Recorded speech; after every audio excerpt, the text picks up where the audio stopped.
Now, I have the immense honor of inviting His Excellency John Dramani Mahama, President of the Republic of Ghana and African Union Champion on Financial Institutions, to kindly deliver his opening remarks. Excellency, please, you have the floor.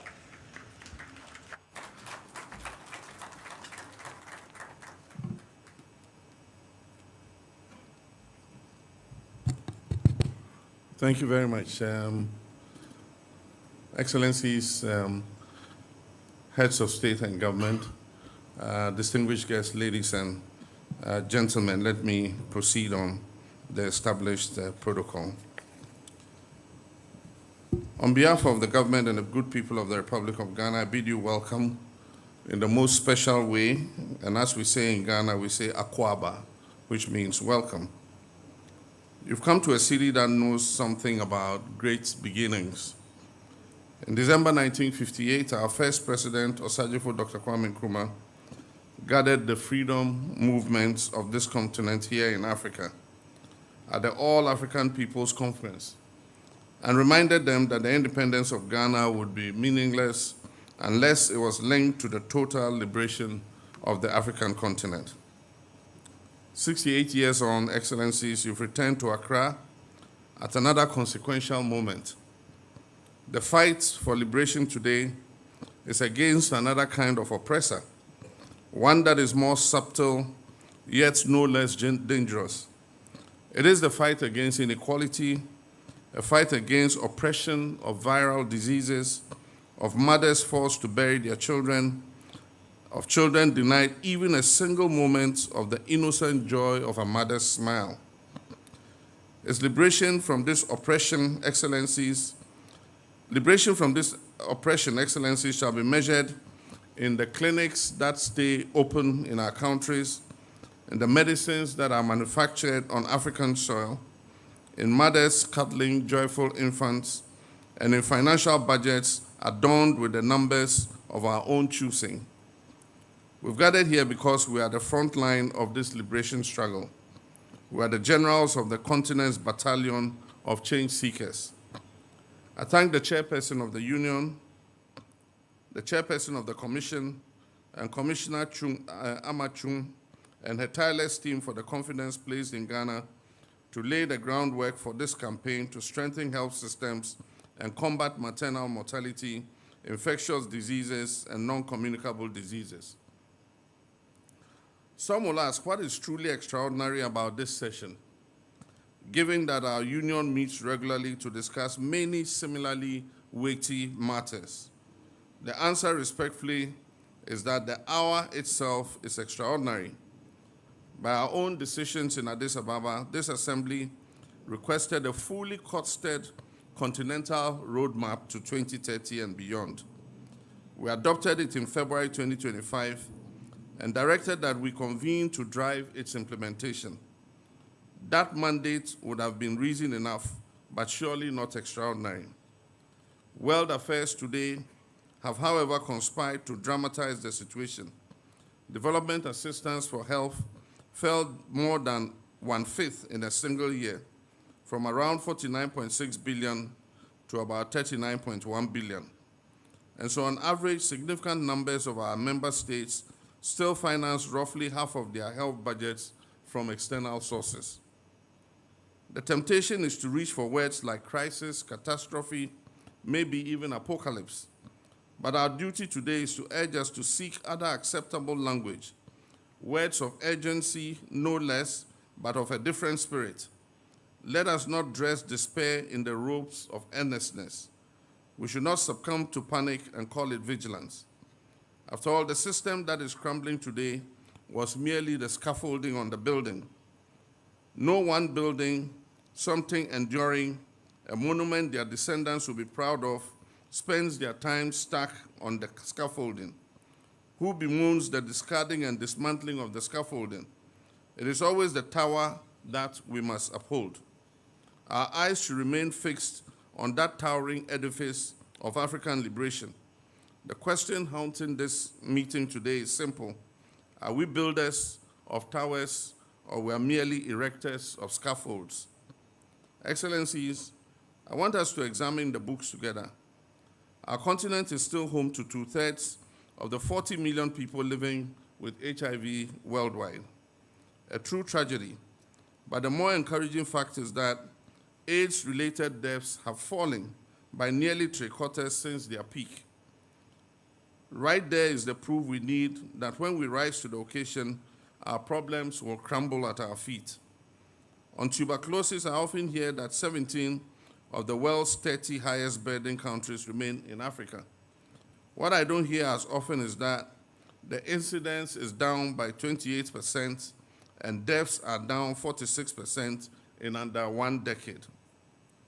On malaria, not a month passes without a new song being composed about how the continent still bears around 95% of the world's cases and deaths, most of them children under 5.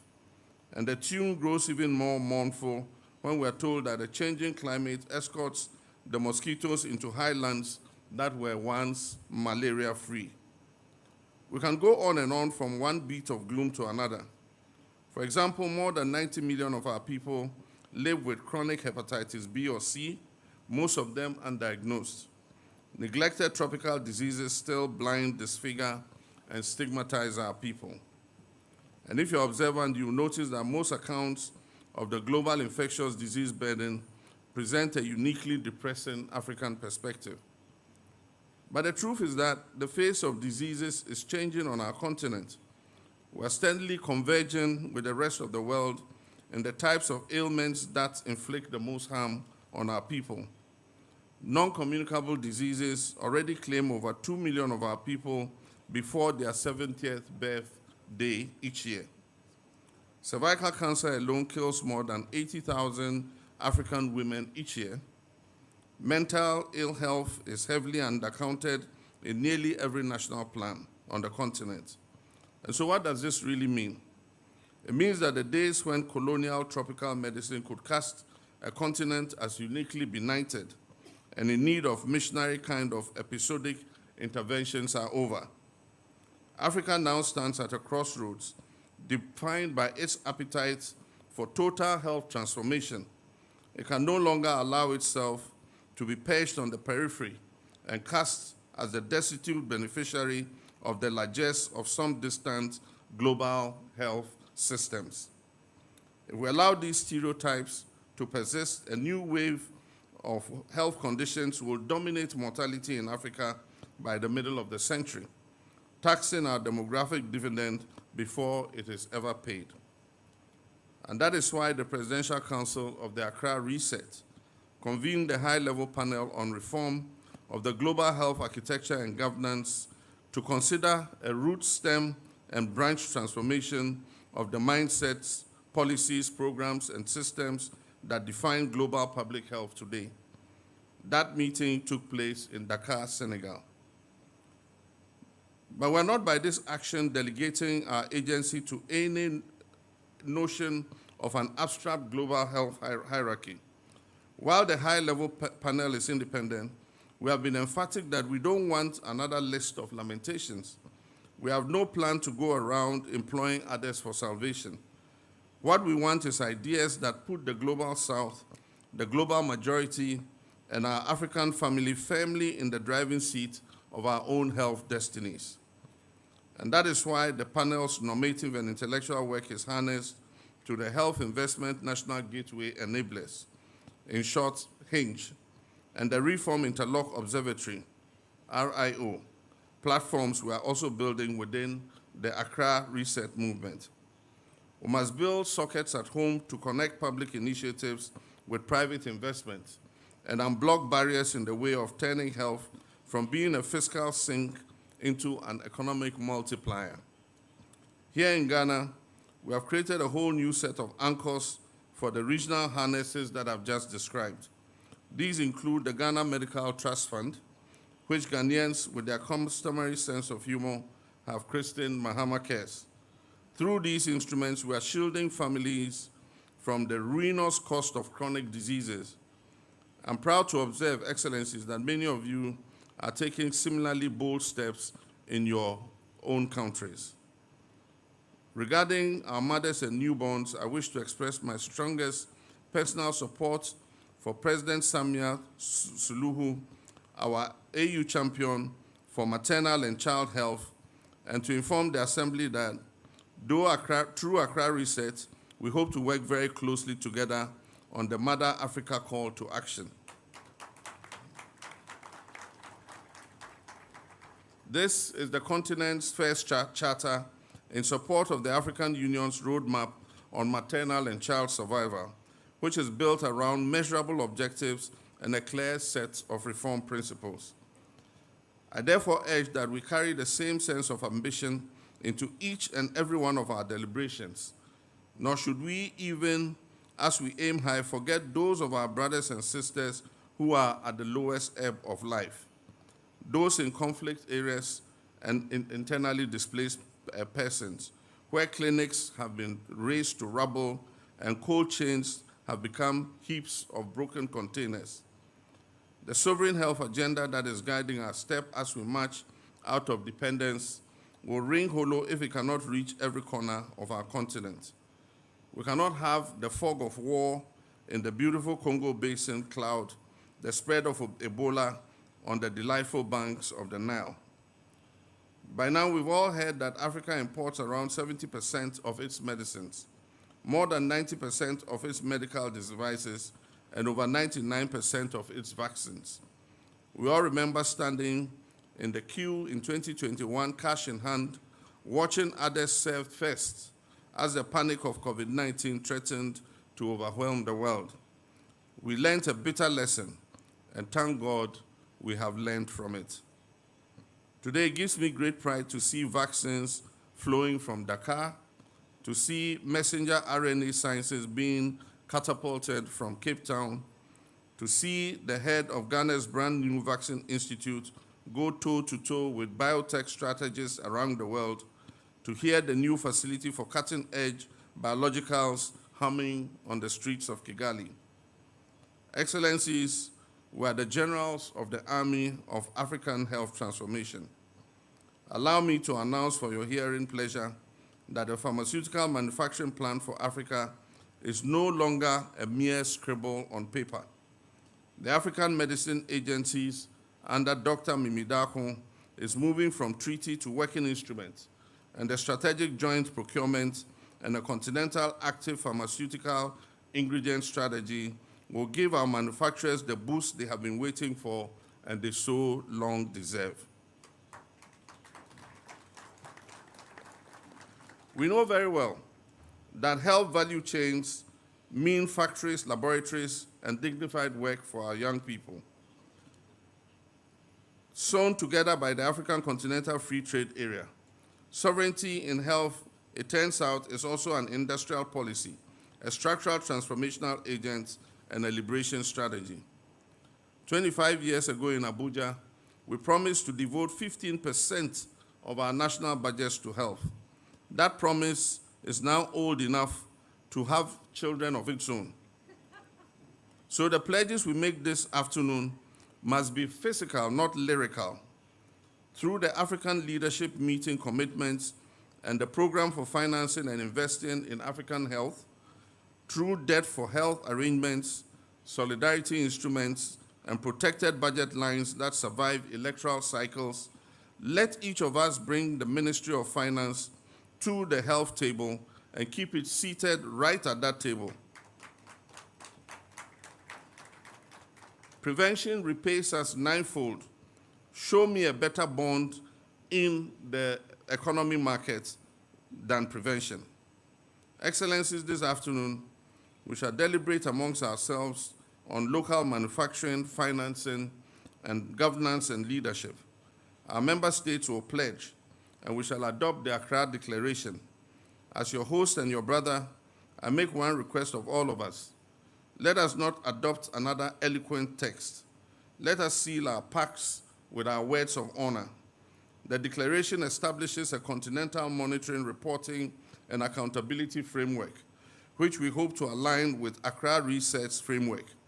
We commit to an annual scorecard to be regularly brought to this very assembly for peer review amongst us. And I ask that we embrace that scorecard as the mark of a union that has grown confident enough to grade itself. We are no longer under colonial adult supervision.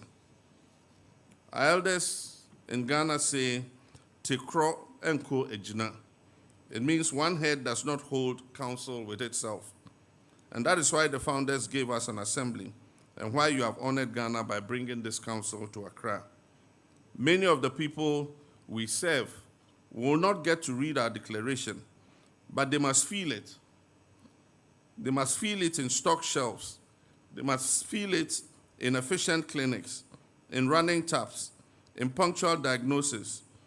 They must feel it in mother and child poses for cameras with a smile and pride welling in their chest, that they have been well looked after. Let the record show that when the old uncertainties fell away, the leaders of Africa met in Accra and once more plotted our continent's total liberation from the plagues of oppression and prejudice. Let me welcome you once again, Excellencies, to Ghana. Ghana is your home. This is Africa's day, and I leave you with the immortal words of our first president again, Kwame Nkrumah. And he said, "Think like people of action and act like people of thought." I thank you. Asante sana, Medawase. Thank you, Your Excellency. And now it's my pleasure to invite His Excellency Mahmoud Ali Yusuf, Chairperson of the African Union Commission, to deliver his speech. Excellency. Excellence, Monsieur John Dramani Mahama, Président de la République du Ghana, notre hôte, Excellence, Monsieur Evariste Ndashimye, Président de la République du Burundi, Président en exercice de l'Union africaine, Excellences, Mesdames et Messieurs les chefs d'État et de gouvernement et des délégations, Excellences, Mesdames et Messieurs les dirigeants des institutions régionales et internationales, Mesdames et Messieurs, à l'entame de mon propos et au nom de la Commission de l'Union africaine, j'aimerais adresser mes remerciements au président Mahama et à son gouvernement pour l'accueil et l'hospitalité chaleureuse. Mesdames et Messieurs, ce sommet extraordinaire sur la santé en Afrique s'inscrit dans une démarche de consolidation des acquis. Ensuite, la poursuite des efforts pour parvenir à la souveraineté sur le continent. Certes, les progrès accomplis sont louables. Les décès liés au sida ont diminué de près de 3/4. La morbidité à la tuberculose poursuit son recul. La mortalité infantile et maternelle a fortement baissé ces 20 dernières années. Ces avancées sont le fruit de l'engagement de nos États membres à améliorer considérablement la situation sanitaire dans nos pays. Je tiens ici à saluer le soutien constant de nos partenaires pour leur contribution à ces efforts. Cependant, les défis restent entiers. L'Afrique concentre encore les statistiques les plus élevées des maladies transmissibles et non transmissibles. Cette réalité sanitaire repose sur la fragilité structurelle de nos systèmes de santé et la diminution rapide des financements extérieurs consacrés à la santé. Il nous appartient donc de regarder cette réalité en face. La souveraineté sanitaire du continent ne peut plus demeurer suspendue aux arbitrages budgétaires extérieurs. Il nous faut financer notre santé, former nos talents et produire nos solutions. L'objectif de la déclaration d'Abuja de consacrer 15% des budgets nationaux à la santé est un passage obligé. Cela suppose une mobilisation accrue des ressources nationales, une meilleure implication du secteur privé et de la philanthropie africaine. Cela implique aussi un investissement conséquent dans les hommes et les femmes qui font vivre notre système de santé, médecins, infirmiers, sages-femmes, aides-soignants et chercheurs. Pour atteindre cet objectif, l'Afrique s'est dotée d'une feuille de route à l'horizon 2030. Cette ambition pourra se réaliser si le continent se dote d'une chaîne de valeur de la santé. La production de vaccins, de traitements et leur commercialisation à travers la ZLECAf. L'homologation des médicaments sous le contrôle de l'Agence africaine du médicament. La lutte contre les épidémies par le biais de l'Africa CDC. Le renforcement des capacités et le développement sous l'égide de l'ODA-NEPAD. Par ailleurs, l'Afrique a adopté cette année le thème de l'eau et de l'assainissement qui représente le socle de tout système de santé. J'aimerais, à partir d'Accra, réaffirmer haut et fort que la santé de nos peuples ne peut être restreinte à une dépense publique. À l'instar de l'éducation, la santé est le dividende du progrès et le gage d'un avenir meilleur pour nos populations. Your Excellencies, I am confident that the commitments to be announced today will mark an important milestone.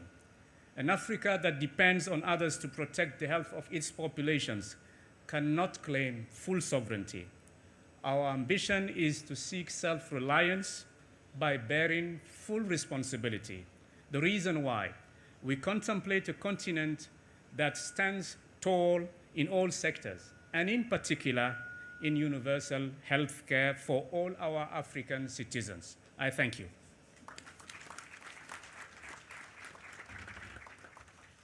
Thank you, Your Excellency. And now I have the pleasure of inviting His Excellency Evariste Ndayishimiye, President of the Republic of Burundi and Chairperson of the African Union, to deliver his speech. Your Excellency, please, you have the floor.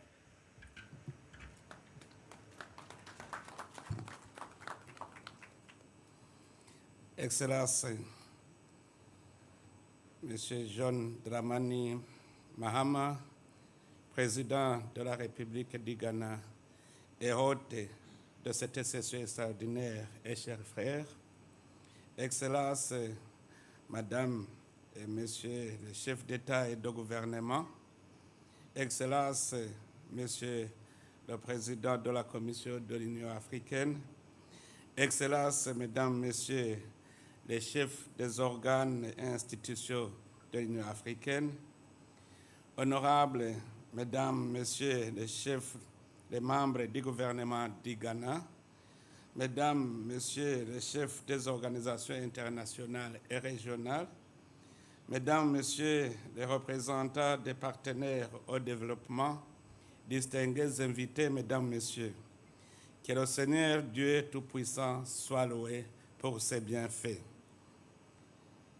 Au nom de l'Union africaine, j'adresse nos sincères remerciements à son Excellence et mon cher frère, le président John Dramani Mahama, au gouvernement et au peuple de la République du Ghana pour l'accueil chaleureux réservé à toutes les délégations ainsi que pour avoir gracieusement accueilli cette session extraordinaire de la conférence de l'Union africaine consacrée à la réalisation de l'une des aspirations les plus fondamentales de l'agenda 2063, une Afrique en bonne santé, résiliente et prospère, où chaque citoyen jouit du meilleur état de santé et de bien-être possible. Je félicite également la Commission de l'Union africaine, Africa CDC, l'ODA NEPAD, les communautés économiques et régionales, les partenaires au développement, la société civile, le secteur privé ainsi que toutes les parties prenantes dont l'engagement a rendu possible cette importante rencontre. Excellences, Mesdames, Messieurs, nous nous réunissons aujourd'hui à Accra autour d'un thème particulièrement opportun et porteur: promouvoir la justice, l'équité et la couverture sanitaire universelle, mettre fin au sida et à la tuberculose, améliorer la santé maternelle et lutter contre les maladies non transmissibles endémiques et les maladies tropicales négligées en Afrique. Ce thème traduit l'engagement collectif de l'Afrique à garantir à chaque citoyen un accès équitable à des services de santé de qualité. Il y reconnaît que la justice, l'équité et la couverture sanitaire universelle ne constituent pas un fait en soi, mais les moyens de bâtir des sociétés à meilleure santé, des économies plus fortes et un continent plus prospère.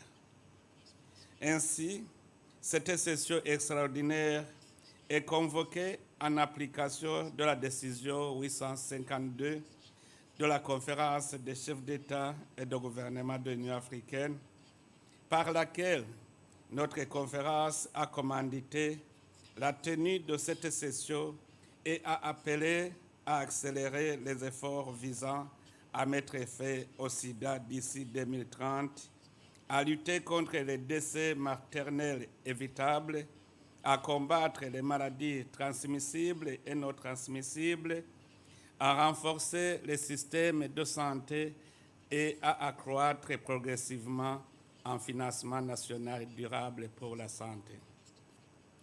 Cette journée marque donc une étape importante dans la mise en œuvre de cette décision, ainsi que dans l'avancement de la feuille de route de l'Union africaine à l'horizon 2030 et au-delà, qui est de pérenniser la riposte au sida, renforcer les systèmes de santé et la sécurité sanitaire au service du développement de l'Afrique. Excellences, Mesdames, Messieurs, l'Afrique a démontré que lorsque le leadership s'accompagne de politiques publiques solides et d'investissements soutenus, des progrès remarquables sont possibles. Au cours des 2 dernières décennies, des millions d'Africains supplémentaires ont eu accès à des traitements vitaux contre le VIH-Sida. La survie des mères et des enfants s'est améliorée. Des avancées significatives ont été enregistrées dans la lutte contre la tuberculose et le paludisme, et la couverture vaccinale s'est élargie. Cependant, notre tâche est loin d'être achevée. Des millions d'Africains continuent d'être touchés par le VIH-Sida, la tuberculose, le paludisme, les hépatites virales, les maladies tropicales négligées, ainsi que par le fardeau croissant des maladies non transmissibles. Le cancer aussi prend une ampleur inquiétante chez les jeunes surtout que les adultes. Les décès maternels et néonatals évitables demeurent à un niveau inacceptable, tandis que les crises humanitaires, les nouvelles menaces sanitaires et l'évolution du paysage mondial du financement de la santé continuent à mettre à rude épreuve la résilience de nos systèmes de santé. Ces réalités exigent un niveau encore plus élevé d'engagement politique et d'action collective au niveau de nos communautés. Excellences, Mesdames, Messieurs, dans mon pays, nos réponses reposent sur une méthode réplicable pour contrôler les maladies. Le réseau de santé communautaire du Burundi, qu'on a appelé Abaremesha Kiago, a été un maillage sanitaire innovant, fondé sur la sensibilisation de la santé productive, la vaccination, l'hygiène et surtout des campagnes massives de dépistage précoce des maladies, assurant un diagnostic rapide dans les zones isolées. C'est cette culture de détection précoce et de prévention qui a permis au Burundi de franchir une étape historique l'an dernier en intégrant le vaccin contre le paludisme à son programme d'immunisation. Ce modèle combine au dépistage de proximité et la réponse vaccinale aux maladies,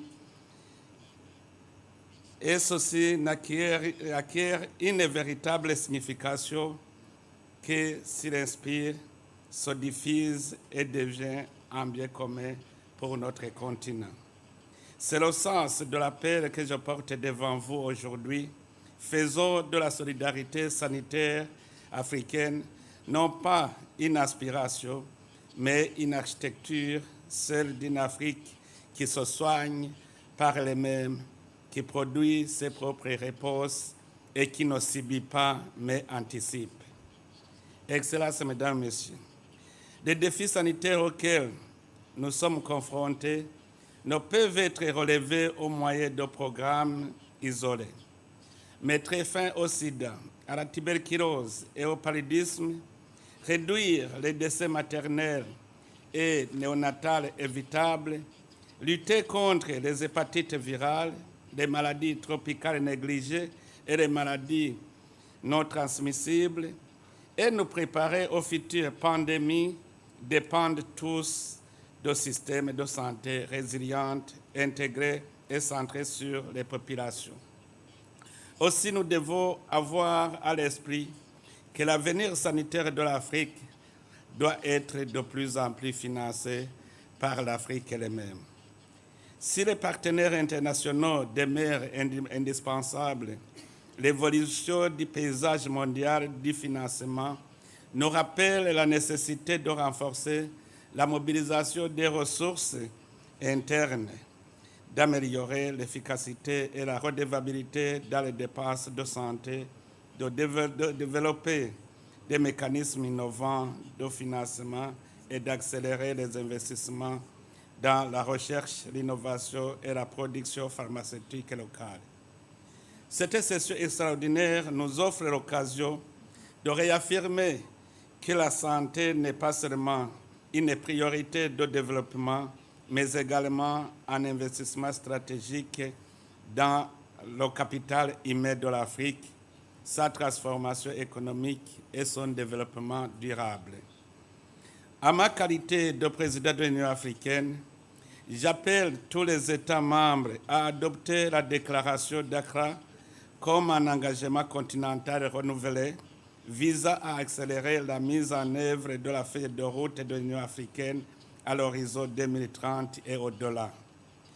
Comme l'a bien souhaité aussi mon frère Dramani Mahama, que la déclaration d'Accra nous engage à renforcer le leadership politique, à accroître les investissements nationaux dans la santé, à bâtir des systèmes de santé résilients, à améliorer la redevabilité et à garantir un accès équitable à des services de santé de qualité pour chaque Africain.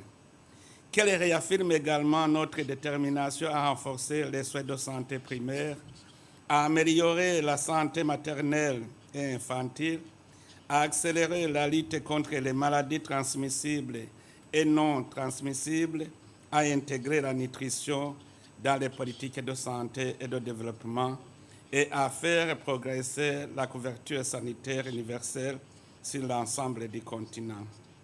Faisons par conséquent en sorte qu'Accra ne soit pas simplement le lieu où nous aurons adopté une nouvelle déclaration, mais qu'elle soit reconnue comme le moment où l'Afrique a choisi la mise en œuvre plutôt que les promesses, la solidarité plutôt que la fragmentation et l'action collective plutôt que la complaisance. Ensemble, faisons progresser la justice, l'équité et la couverture sanitaire universelle. Ensemble, poursuivons la mise en œuvre de la feuille de route de l'Union africaine à l'horizon 2030. Ensemble, bâtissons l'Afrique que nous voulons. Je vous remercie de votre aimable attention.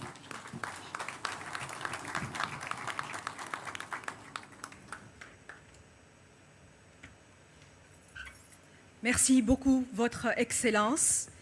Il a été décidé de procéder avec la photo de groupe plus tard. La secrétaire de la Commission nous guidera pour la suite des travaux pour l'instant. Monsieur le Président de l'Union, je vous rends la parole accordée.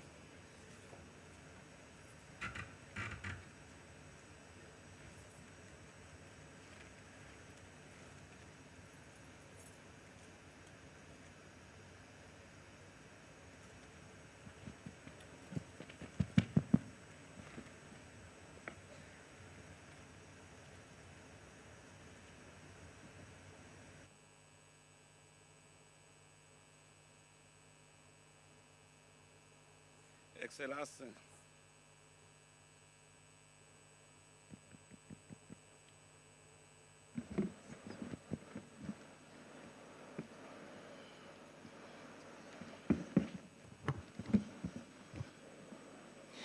Excellences, Madame, Messieurs les chefs d'État et de gouvernement de l'Union africaine, honorables chefs de délégation, Excellences, Mesdames, Messieurs les chefs de délégation, Son Excellence Mahmoud Ali Youssouf, président de la Commission de l'Union africaine, Excellences, Mesdames, Messieurs les ministres Excellences, Mesdames et Messieurs, je voudrais saisir cette occasion pour féliciter le comité des représentants permanents ainsi que le conseil exécutif qui nous ont préparé les documents de travail ainsi que le projet d'ordre du jour.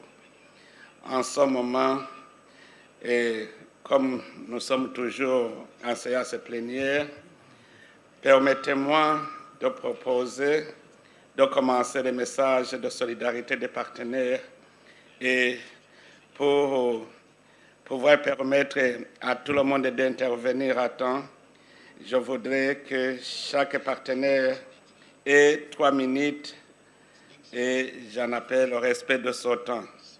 À ce moment, je voudrais maintenant inviter Monsieur Dr Tedros Adhanom, directeur général de l'OMS, à nous livrer son message. Vous avez la parole.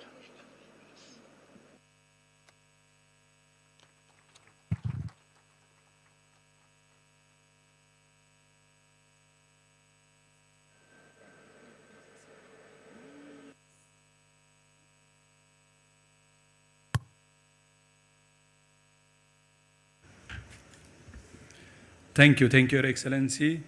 Your Excellency, President Mahama, Your Excellency, President Ndishimie, Your Excellency, President Samia Suluhu, Your Excellency, President Wadanyi, Your Excellency, Deputy Prime Minister Temesgen Teruna, Your Excellency, Chairperson Mohammed Ali Yusuf, Honorable Ministers, distinguished delegates, colleagues, and friends. Good morning, and thank you, President Mahama, and thank you, Ghana, for hosting this historic summit, the first extraordinary session African Union Assembly ever dedicated to health. And also thank you for your leadership on African health sovereignty from last August Accra summit to the Accra reset that followed. This also speaks to Agenda 2063, the Africa we want, a vision I was part as Ethiopia's foreign minister in 2013. And let me share an honest assessment of where we stand. Africa has made extraordinary progress against HIV, with new infections down 40% since 2010. But Africa still carries the heaviest burden, and as external funding declines, we risk losing ground. The same challenge runs through maternal health, tuberculosis, malaria, neglected tropical diseases, and rising non-communicable diseases. These are not separate crises. They are one crisis. Health systems not yet strong enough to protect every person on this continent in our Africa. Conflict also makes this harder. As you may know, in Bunia, Ituri province, an Ebola outbreak is spreading amid active armed conflict, slowing contact tracing and keeping health workers from communities. Treating disease alone is not enough. We must also tackle what drives it: conflict, poverty, poor education, unsafe water, and gender inequality. That's why strengthening health systems must be at the center of everything you decide in Accra. WHO stands with you as a partner, providing technical guidance and support, but only Africa's leaders can deliver the political will and domestic investment this moment requires. As you finalize your roadmap, hold to a few principles. Let domestic resources lead, invest in primary healthcare and local manufacturing, use the science available today, and protect the most vulnerable, and hold each other accountable, because the declaration is only as strong as the follow-through behind it. On these issues, by the way, I'm glad that we're well aligned with all the speakers before me. By the way, the other issue is, today it's actually 80 years anniversary of WHO's constitution. It was signed on this day, January 22nd, 1946. The WHO Constitution was signed and it declared health as a fundamental human right for every person. Africa's own history has shown the world what's possible when this continent leads. You have the roadmap, the evidence, and the authority to change the trajectory of this continent's health for generations. WHO will be at your side every step of the way. I thank you.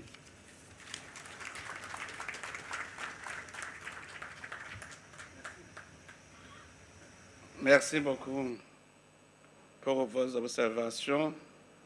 À travers vous et au nom de l'Union africaine, je voudrais féliciter et remercier l'OMS pour tous les efforts fournis pour mettre fin au VIH-Sida et à la tuberculose, améliorer la santé maternelle, lutter contre les maladies non transmissibles endémiques et les maladies tropicales négligées. Nous vous remercions beaucoup et maintenant, je voudrais inviter professeur Senayi Fisseha, vice-présidente du programme mondial Fondation Suzanne Buffett Thompson.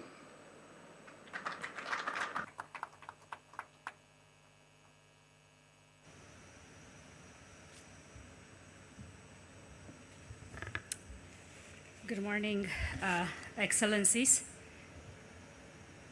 All protocols observed. I've been given only 3 minutes. If I attempt to recognize every distinguished leader individually in this room, my time would be over before I begin my remarks. So please accept this collective greeting with my deepest respect and my gratitude for the leadership represented here today. I'm profoundly honored to be here as we come together to decide how we would like to tackle some of the bigger and pressing health issues we are facing in our continent today. As our theme reminds us, we are here to talk about ending inequity, injustice in healthcare, and I'm going to focus on one of the gravest injustices and inequities in the continent that threatens women and girls. That is preventable maternal death. Let us be clear. When we talk about preventable maternal death, we're talking about a crisis. That word is often reserved for emergencies like disease outbreaks, COVID, Ebola, Marburg, natural disasters. However, maternal mortality is as important, if not more important, a critical crisis that is not visible and doesn't often make the headline news. According to the WHO's 2023 report, 70% of global maternal mortality happens in our continent, and that is close to 200,000 women dying annually while giving birth. To the women, to the girls, to the communities affected by it, this is indeed a crisis. Evidence continues to show that access to sexual and reproductive health care is one of the most effective ways to reduce maternal mortality. But after decades of donor-driven interventions and disease-specific programs, most of our health systems are not equipped to deliver the services to everyone that needs them. And it's women and girls who pay the cost, many of them with their lives. Excellencies and distinguished guests, the world around us is changing, and it's changing very rapidly. Long-standing funding streams are being cut. Global supply chain that we depended on for our medications, vaccines, and medical equipments are growing even more expensive and unreliable and are getting disrupted. We can no longer count on the data sources that we use to track our health outcomes.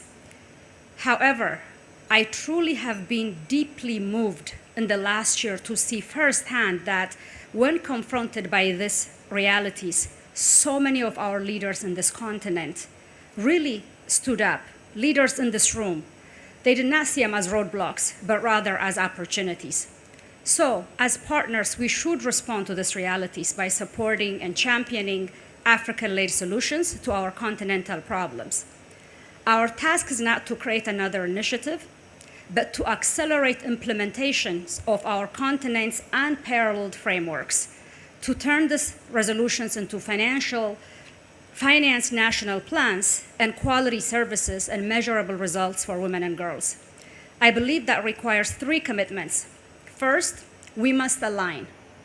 We must begin with country priorities and partners under African leadership. Partnership that reinforce national plans, African institutions, and not compete with them or prescribe solution. For many of you that know, we've been championing the one plan, one budget, one report that Dr. Tedros started when he was a health minister in Ethiopia that has now been adopted by GFF and so many other institutions globally. Second, we must plan and act for the long term. Ending preventable maternal death, HIV, or any of the chronic scourges that we deal with in this continent will not be achieved through short-term, isolated projects. They require sustained investment in public systems, local institutions, health workforce, commodities, and community trust. Third, we must hold ourselves accountable. All of us must be held accountable for whether our partnerships help reduce fragmentation, strengthen local capacity, and produce results for the communities we serve. So at the Buffett Foundation, we're ready to deepen our commitment in the 7 countries that we're already present. We're ready to go a lot deeper. We plan to make substantial additional investments over the next decade to support country-led efforts and end preventable maternal deaths, and to strengthen the systems required to deliver essential reproductive and maternal health care at scale. As we have done, we'll continue to shape this commitment with partner countries and support approaches that are led by governments, grounded in evidence, and capable and enduring for the future. And we hope to see a shift across the health and development sector towards greater alignment, flexibility, and sustained support for countries to deliver on this agenda. But today should not be remembered for the number of new initiatives. As President Mama has said it a lot better than I would ever articulate. I think it should be remembered as a moment when African leaders submitted and committed to at an extraordinary health summit, really coming together to say we are committed to tackle inequalities, to end injustices, and determine our sovereignty. Excellencies, we have lost at least 5 lives since I have been speaking, but a maternal death is never only a statistics. It's a profound loss to a family, a community, and a nation. So let Accra mark a shift from declarations to delivery, from fragmented projects to resilience, country-led systems, and from preventable loss to dignity, agency, and life. Together, let us show how African women and girls and their health matters, their choice matters, and their lives are worth protecting. Once again, we remain resolute in our pursuit of our shared goal. We'll continue to invest in public systems, local organizations, and regional institutions who will sustain this work. We will listen, we will align, and we'll work alongside you. Thank you.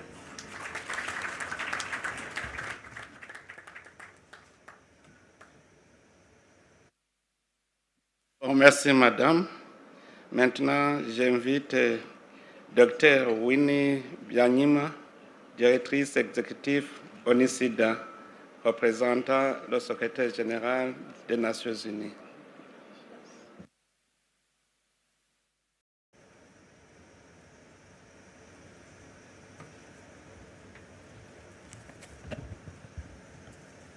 Thank you, Your Excellency. Your Excellency, John Dramani Mahama, President of Ghana, Your Excellency, Ndayishimiye, President of Burundi, Your Excellency, President Samia Suluhu Hassan of Tanzania, Your Excellency Ramoud Wadanyi of Benin, Your Excellency Mahmoud Ali Yusuf, Chairperson of the African Union Commission, Excellencies, heads of government, ministers, distinguished delegates, it is a great honor to address this historic summit on behalf of the Secretary General of the United Nations, Antonio Guterres. He sends his warm greetings and his deep appreciation to the African Union for convening this important meeting. The Secretary General has always believed that no global challenge can be solved without African leadership. Today's summit is further proof that Africa isn't simply responding to the global health agenda. Africa is helping to shape it. Before I begin, let me pay tribute to the governments, the frontline health workers, the scientists, the community leaders and volunteers in the Democratic Republic of Congo and Uganda who are courageously responding to Ebola. I also acknowledge the leadership and the support of the African Union, particularly Africa CDC and its leader, Jean Kaseya, the World Health Organization, the entire UN system, and all partners supporting this response. The courage of the frontline workers is inspiring. For decades, distinguished delegates, Africa has faced overlapping waves of pandemics, never fully recovering from one before confronting another one: HIV, Mpox, COVID, Marburg, Ebola. The Global Council on Inequality, AIDS, and Pandemics, which I convene, found that pandemics and inequality reinforce one another in a vicious cycle. Inequalities allow outbreaks to become pandemics. Pandemics, in turn, deepen inequalities within and between countries, and then they become more vulnerable to the next pandemic. Breaking that cycle is one of the defining challenges of our time. Just a few weeks ago, Africa demonstrated how to do exactly that. Through your Common Africa position, adopted by ministers of health, you helped shape the political declaration on HIV/AIDS adopted by the United Nations, at the United Nations by the member states of this world. Africa spoke with one voice and the world listened. I congratulate you. That declaration reflects Africa's priorities and gives us a powerful platform to rally the whole world behind the actions needed to end AIDS by 2030 and to strengthen preparedness for future pandemics. At its heart is a simple but powerful idea. Epidemics thrive on inequality. We end epidemics by closing inequalities. The declaration commits us to closing 3 of the most important inequalities that continue to drive the AIDS pandemic. The first one is to close the inequality in sustainable financing that has been spoken about here. No country can end AIDS while constrained by shrinking fiscal space, unsustainable debt, and unfairness in global financial markets. Closing this inequality means giving that countries gaining that fiscal space to invest in health systems that are resilient, strong community responses. It means domestic investment supported by international solidarity and a fairer global financial architecture, and global corporate tax collaboration to end tax dodging that denies Africa of its fair resources. Sustainable financing is not charity, it is an investment in health security, in our development, in our futures. Second, we must close the inequality in access to innovation. Scientific breakthroughs save lives only when they reach the people who need them the most. Innovation without access is not innovation, it is discrimination. Africa knows too well the cost of waiting for ARVs, for COVID vaccines, and now for the newest long-acting HIV prevention technologies on the market in Europe and America. Closing this inequality means ensuring equitable access to innovation, expanding technology transfer and local production, and enabling Africa not only to use the new health technologies, but to produce and improve them. We have the talent, we have the institutions, we have the market. Health sovereignty means not just being consumers, but producers and innovators. Third and lastly, we must close the inequality in the enjoyment of human rights and gender inequality. AIDS follows inequality. When girls are denied education, when women lack equal opportunities and control over their own bodies, when communities face stigma and discrimination, and where laws exclude rather than protect, the virus persists. Closing this inequality means ensuring that every person can access prevention, treatment, and care without fear, discrimination, or exclusion. Human rights are not separate from the AIDS response. They are among the most powerful determinants of success. So, Excellencies, Africa helped to write this political declaration that the world signed on to. Now let us use it to rally the world around one common purpose: closing the inequalities that drive ill health. Closing inequality in sustainable financing, closing inequality in access to innovation, closing inequality in the enjoyment of human rights and gender equality. If we close these inequalities, we will not only end AIDS as a public health threat, we will build stronger, fairer, and more resilient systems for health, better prepared for the next pandemic. Epidemics thrive on inequality. We end epidemics by closing inequalities. The United Nations is proud to stand with the African Union on that journey. I thank you so much.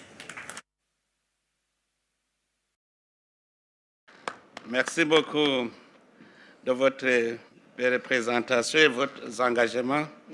Maintenant, je voudrais inviter le représentant de la Banque africaine de développement pour sa présentation.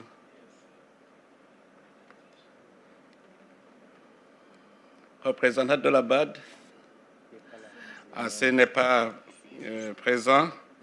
Excellences, mesdames, messieurs, à présent, nous allons nous tourner vers notre institution et écouter les représentants des différents responsables des organes et des agences de l'Union africaine.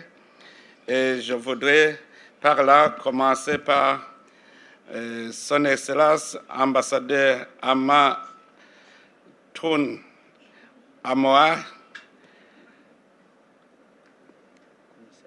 C'est le commissaire à la santé.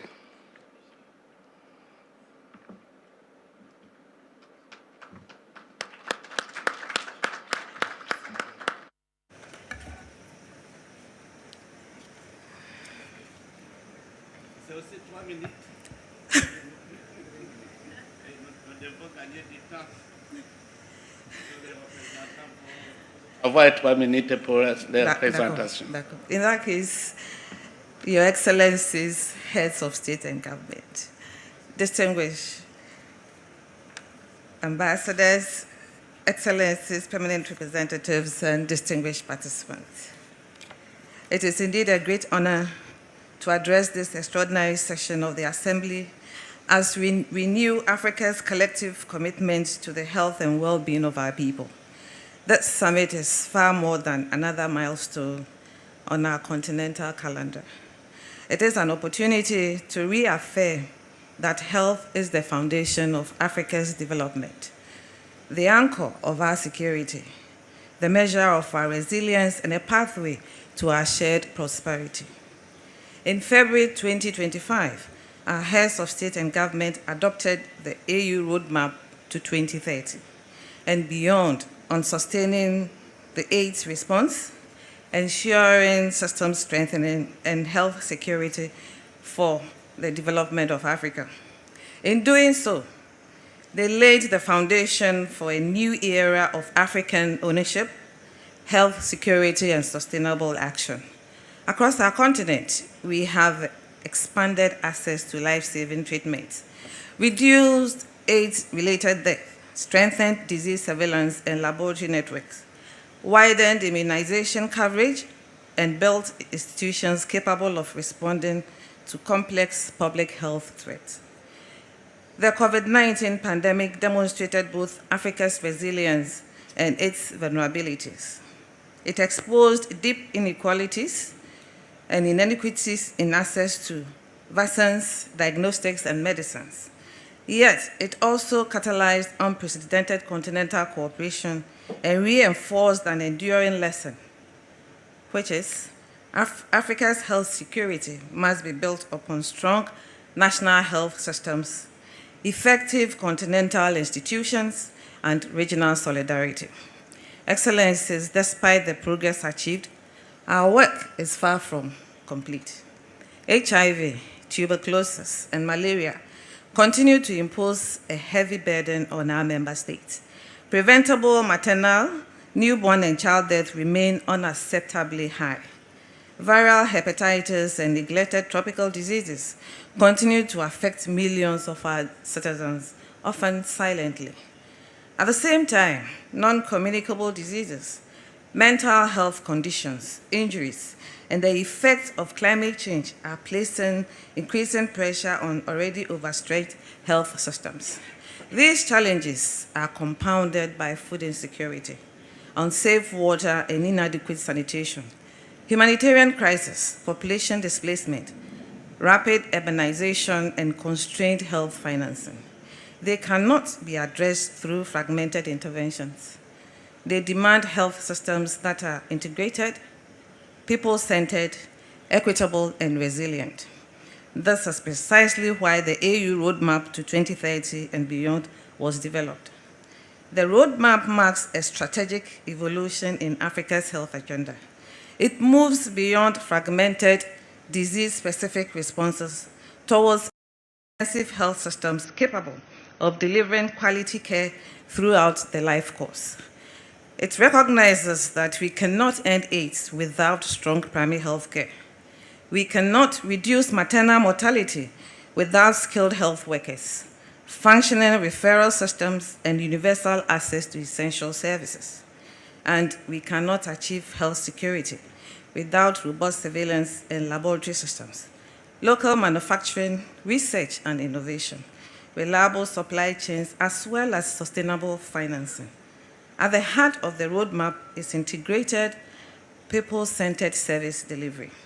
Instead of requiring our people to navigate separate programs, we must bring services together. HIV, tuberculosis, malaria, maternal and child health, nutrition, immunization, mental health, and communicable disease services should be delivered through a coordinated platform, particularly at the primary health care level. Integration improves efficiency, reduces duplication, enables earlier diagnosis, and strengthens continuity of care. It allows member states to achieve greater impact from limited resources. In the present financing environment, integration is not merely desirable, it is indispensable. Excellencies, a roadmap alone cannot save lives. A declaration alone cannot transform health services. And commitments alone cannot protect our people. Progress requires political leadership, sustainable investment, disciplined implementation, and collective accountability.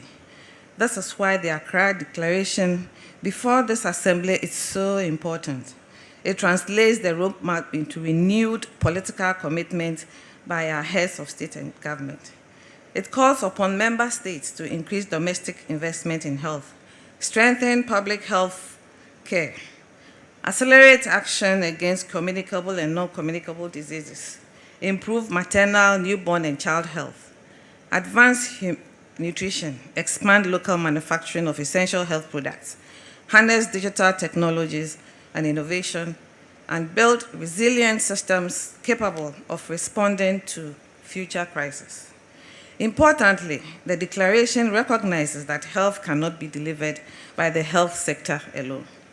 Our policies on agriculture, education, housing, employment, water, sanitation, gender equality, climate resilience, and social protection all shape the health of our people.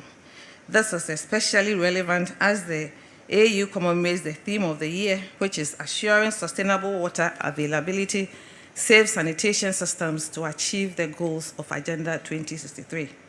Safe water, sanitation, and hygiene prevents disease, saves lives, protects mothers and children, and strengthens communities. A health facility without safe water cannot provide safe care. A community without clean water cannot realize its full human and economic potential. Excellencies, the global health landscape is changing rapidly. Development assistance is under increasing pressure, while competing global priorities are reshaping international financing. Africa must therefore accelerate domestic resource mobilization, improve the efficiency and transparency of health spending, and deepen investment in local manufacturing, research, and innovation. Our future health security must increasingly be anchored in African institutions, African expertise, African innovation, and African resources. The foundations are already in place. Through Agenda 2063, the African Health Strategy, the Africa Health Security and Sovereignty Agenda, the Pharmaceutical Manufacturing Plan for Africa, and the AU Roadmap to 2030 and beyond, our continent has established a coherent framework for transforming health systems, advancing health sovereignty, and our task now is clear: implementation with urgency, accountability, and measurable results. We must translate the AU Roadmap and the Accra Declaration into concrete national action. This means strengthening primary health care, integrating services, increasing domestic investment, advancing the local production of medicines, vaccines, and diagnostics, investing in health workforce, and reinforcing surveillance, laboratory, and digital health systems. Member states must establish clear milestones, monitor progress, and ensure share lessons across the continent. Implementation must move beyond conference halls and policy documents. It must reach every village, every health facility, every mother and newborn, every child and adolescent, every displaced person and vulnerable community.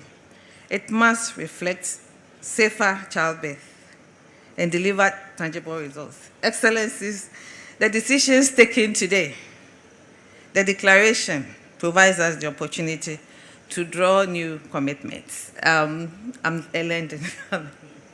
So I wish all of us good deliberations. May God bless us all, and may He continue to bless our great continent, Africa. Thank you. Merci, Madame. Maintenant, nous invitons le directeur général de Africa CDC, Dr. Jean Kasseya, pour sa présentation. 3 minutes, s'il vous plaît. Kasseya, 3 minutes.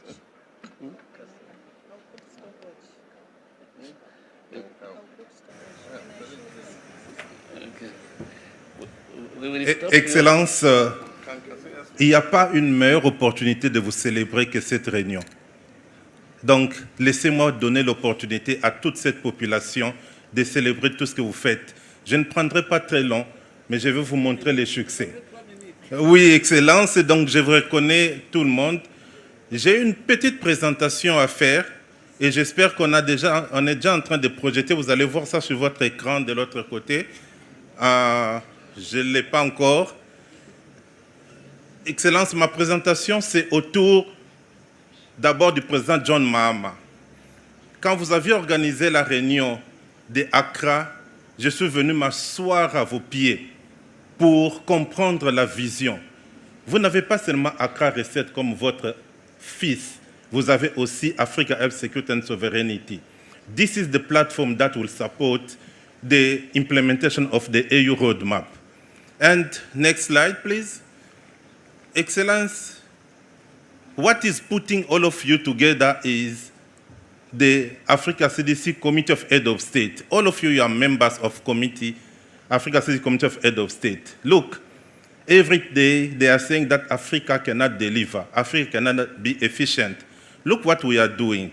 From 2023 to 2025, we managed to bring utilization rate from 34% to 95%. This is a great success. We managed to increase our portfolio. But more than that, Excellency, next slide, please. More than that, we have impact. This impact, we are celebrating that. We managed to change the face of Africa from red to green in almost all areas.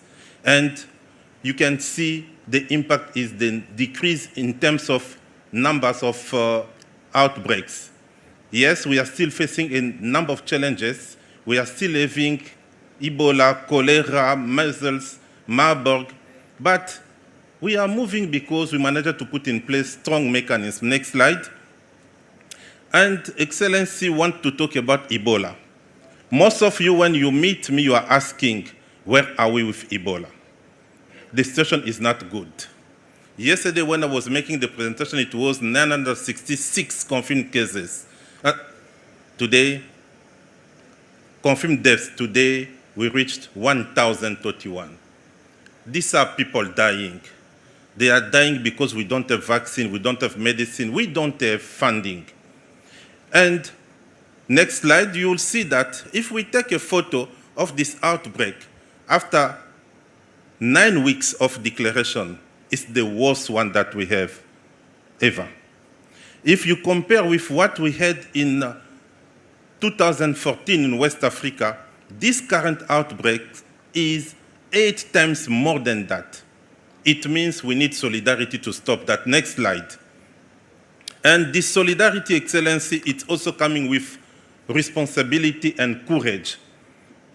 2 days ago, I sent a letter to the Secretary of Health in the US to officially request him to lift the travel restriction against Uganda, because Uganda is doing a great job. If people from Uganda are here, we need to applaud them.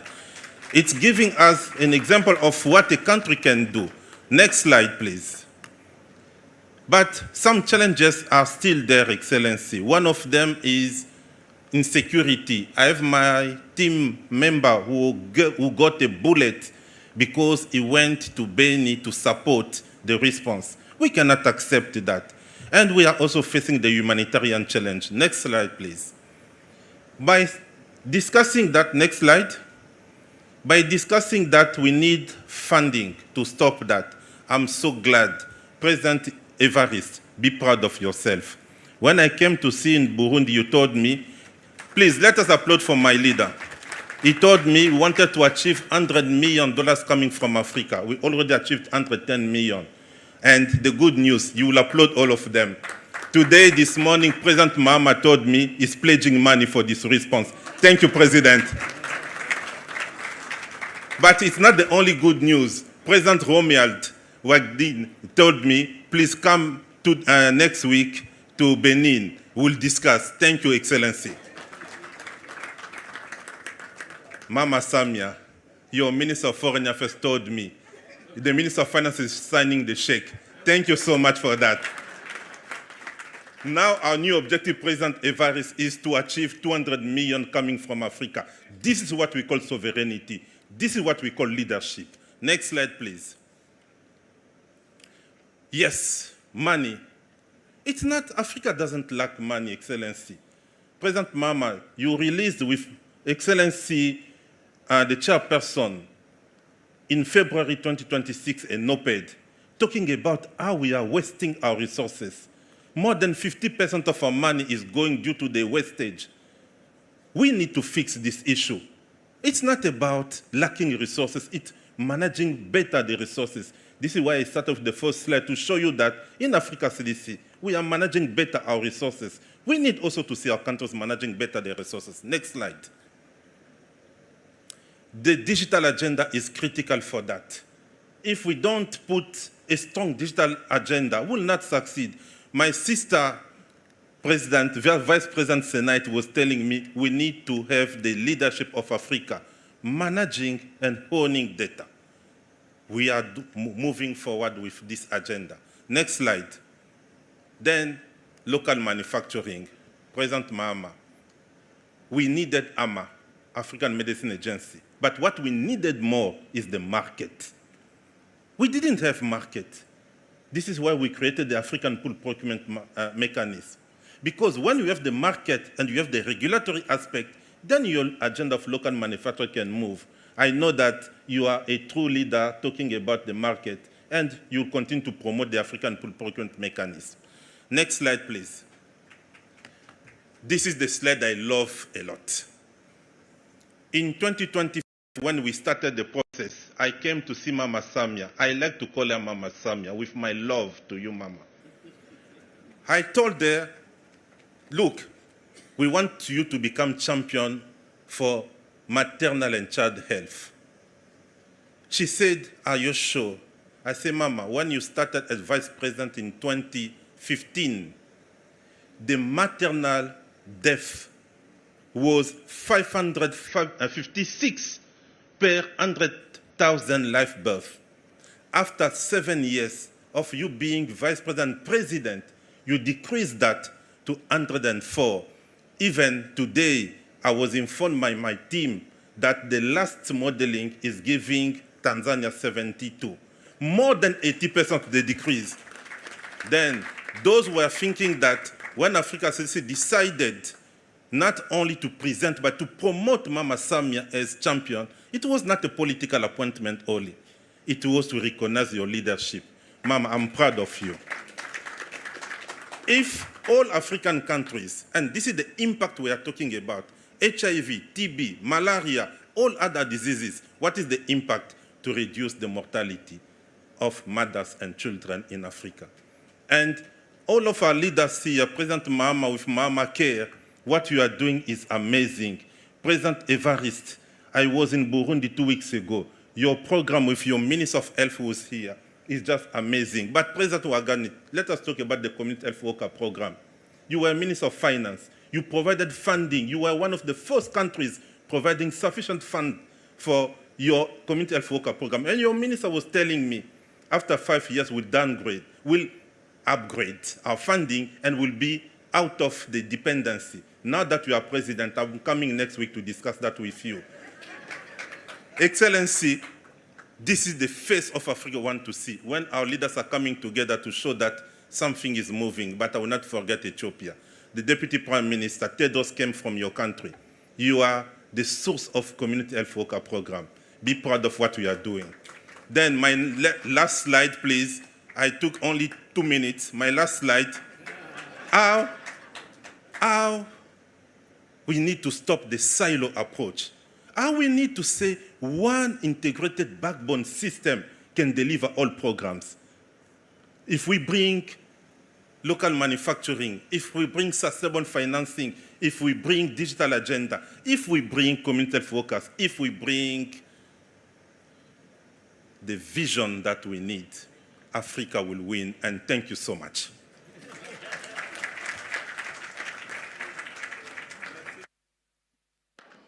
Merci, surtout d'avoir souligné cette question de financement de la santé. Et je voudrais, au nom de l'Union africaine, remercier les pays qui ont contribué pour faire face à l'Ebola. Nous allons poursuivre, et cela, mesdames et messieurs, avec le représentant de l'ODANEPAD, Madame Nardos Bekele-Thomas, sur l'équité en matière de santé et déterminants sociaux de la santé.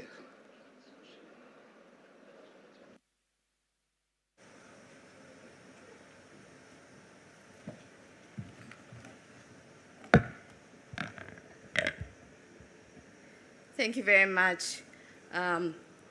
Excellencies, Presidents, and Heads of States, present here, our chairperson of the African Union Commission, all honorable ministers in attendance, colleagues from the African Union organs, international organizations, my former UN colleagues that are here, I want to salute you, and also our partners, including the one who is really an African for Africa and fighting all the time for us, you know, the Susan Buffer Foundation.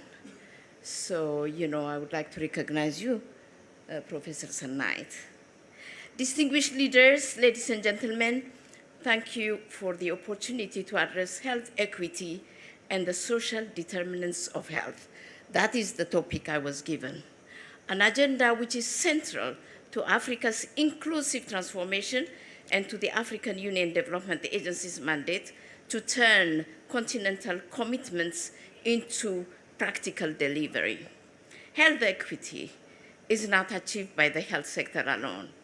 It is achieved by the conditions in which people are born, in which people grow, learn, work, live, and age, and by the public choices that determine whether those conditions protect life or reproduce vulnerability. The data are unequivocal. Global evidence shows that social determinants can shorten healthy life expectancy by decades. The difference in life expectancy between countries is as wide as 33 years. Children born in poorer countries are 13 times more likely to die before the age of 5 than children in wealthier countries. And eliminating wealth-related inequality within low and middle-income countries could save an estimated 1.8 million children every year. These figures tell us that health inequity is not accidental. It is produced where access to quality education is limited, literacy is low, nutrition is inadequate, housing is unsafe, water and sanitation are unreliable, livelihood are insecure, transport is unavailable, and essential services are too distant or too costly. In short, Your Excellencies, health challenges cannot be dealt by ministries of health alone. We need multi-sectoral coordinated approaches at the national, regional, and continental levels. A mother, ladies and gentlemen, may arrive at a facility with complications, but the chain of risk often began much earlier, with poor nutrition, interrupted schooling, insecure income, inadequate transport, weak primary health care, and delayed access to quality-assured medicines. The strategic implications, ladies and gentlemen, is clear. Disease-specific progress cannot be sustained on systems that continue to reproduce vulnerability. Social determinants must therefore move from the margins of health policy to the center of how we plan, how we finance, and how we deliver development. For Africa, health equity must become a disciplined model of government. It must guide how we allocate budgets, design infrastructure, strengthen primary health care, expand social protection, build resilient supply chains, and use data to identify who is being left behind. This is, ladies and gentlemen, precisely where the African Union Development Agency's work is relevant. We operate at the intersection of health, financing, infrastructure, industrialization, agriculture, education, digital transformation, and regional integration. Our task is to help member states translate equity from a principle into implementation. First, we are advancing sustainable and equitable health financing through the Africa Leadership Meeting on Investing in Health, which is led by President Kagame, and the Program for Investment and Financing in Africa's Health Sector. the African Union Development Agency supports member states to strengthen health financing governance, mobilize domestic resources, unlock blended capital, and develop investment-ready health programs that respond to national priorities. The focus is not only to raise more resources, but to ensure that resources are allocated to the people, to places and services where exclusion is greatest. Primary health care, community systems, women and children, underserved districts, and the medicines and technologies that save lives. Second, we are strengthening primary health care as the front line of equity.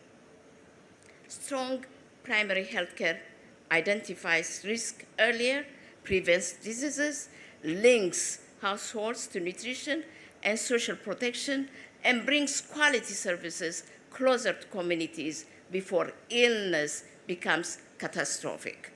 Before we get all these pandemic things that my dear brother was talking about, the Ebola and the HIV/AIDS and all the pandemics and epidemics. Third, equity depends on access to essential medicines and health technologies.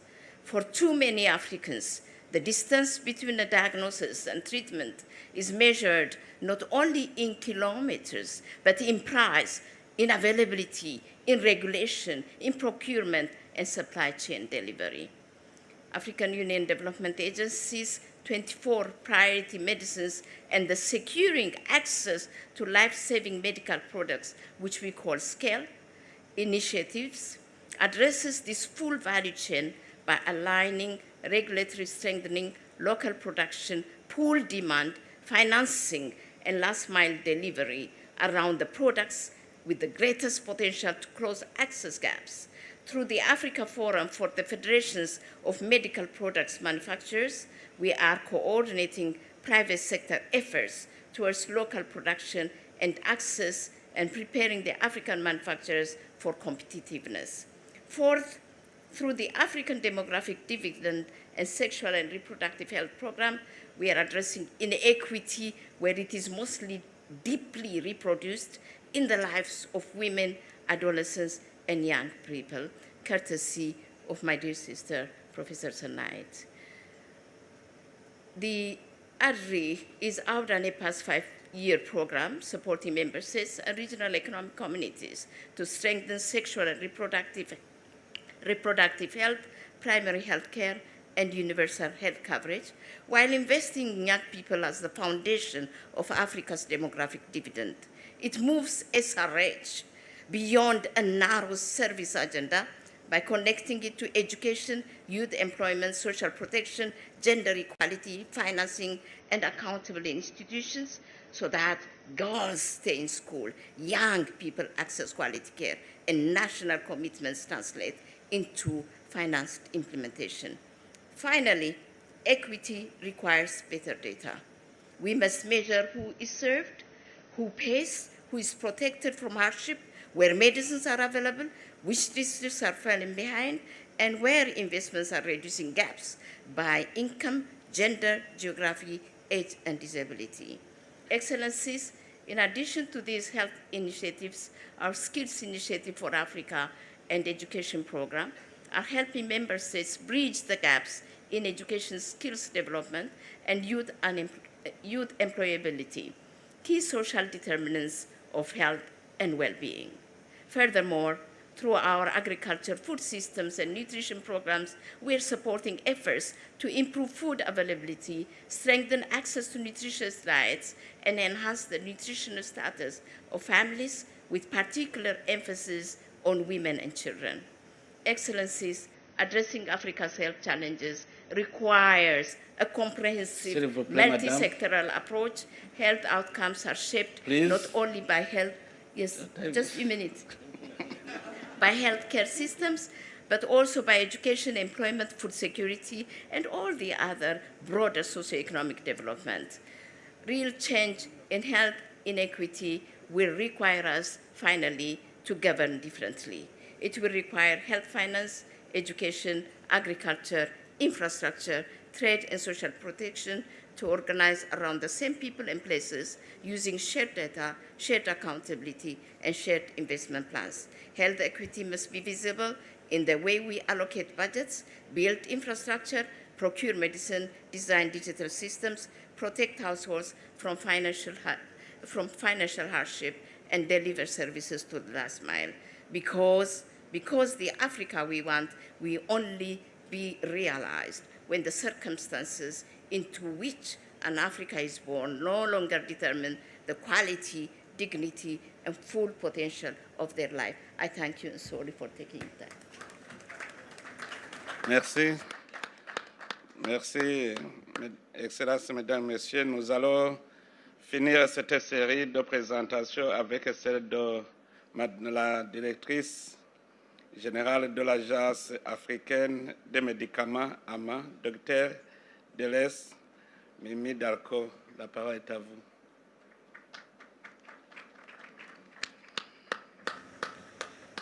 I'll be very short. 3 minutes. Yes. Your Excellency, President John Dramani Mahama, President of the Republic of Ghana, Excellencies, all protocol observed. It is a profound honor to address the extraordinary session today as the inaugural Director General of the Africa Medicines Agency. 25 years ago, Africa united to confront HIV/AIDS. What we proved was that when Africa acts together, Africa succeeds.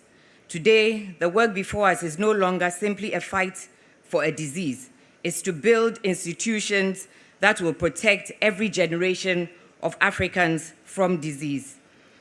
We know that health security protects us from crisis.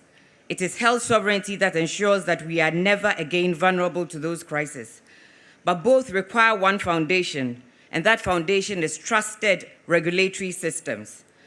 AMA builds on the strong foundations laid by the Africa Medicines Regulatory Harmonization Initiative under the AUDA-NEPAD and the WHO AVREF, bringing Africa's regulatory excellence together under one permanent continental institution. AMA works hand in hand with national regulatory authorities and communities. AMA does not replace them. They are sovereign. AMA strengthens their capacity to ensure that medicines, vaccines, diagnostics, and innovations can be trusted from clinical trials and manufacturing to supply chains and patient safety. Through harmonized regulatory pathways, we are working towards one application, one scientific review, multiple markets. Through the network of African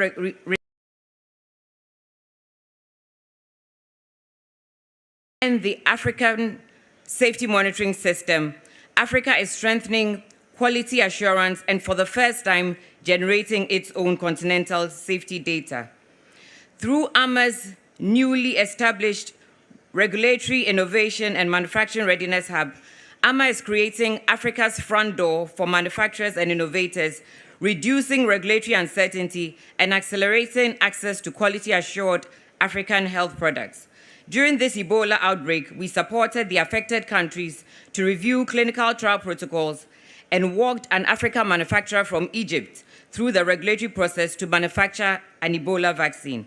This was done with African regulators on the continent, showing that Africa does not lack scientific knowledge. We just need to work together. Through the AfriVigilance, it is an AI-enabled digital continental safety and quality platform. AMA will ensure that when a safety signal emerges anywhere in Africa, every member state will know about it and can act in a timely manner to protect its citizens.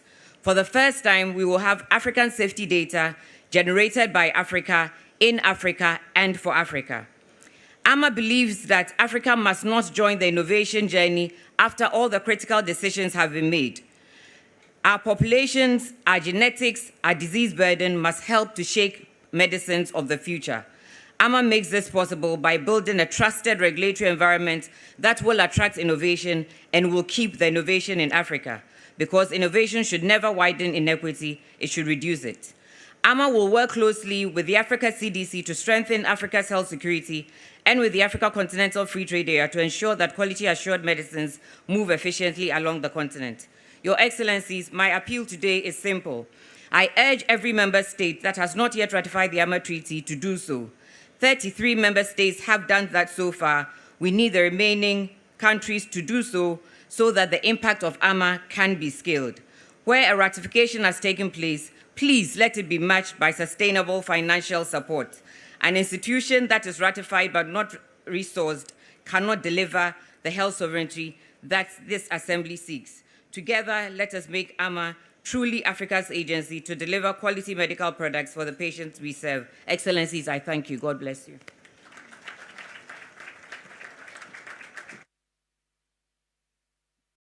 Merci beaucoup, Madame.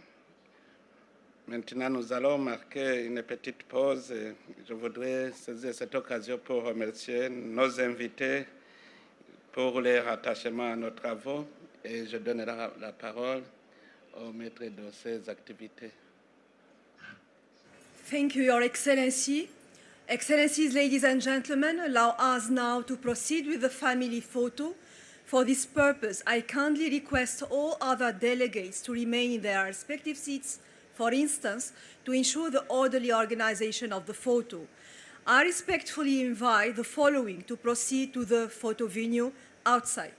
The Honorable Heads of Delegation of the Member States, His Excellency the Chairperson of the African Union Commission, Her Excellency the AU Commissioner for Health, Humanitarian Affairs and Social Development, His Excellency the Deputy Chief of Staff to the Chairperson of the Commission, the Honorable Heads of Organs and Specialized Agencies of the African Union, the Honorable Heads of Regional Economic Communities, the Honorable Heads of United Nations Specialized Institutions, international organizations, and African financial institutions, the Secretary to the Commission, and the Legal Counsel.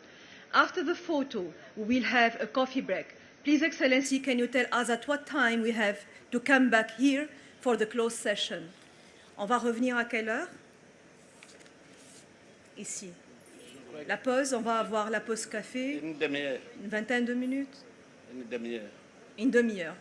Je vous remercie. Donc, on sera ici à 1 heure à peu près. 1 heure.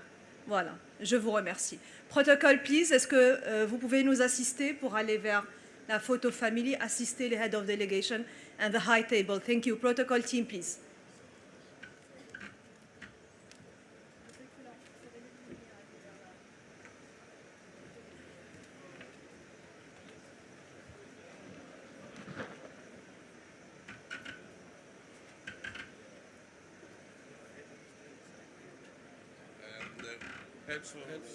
The heads of delegations.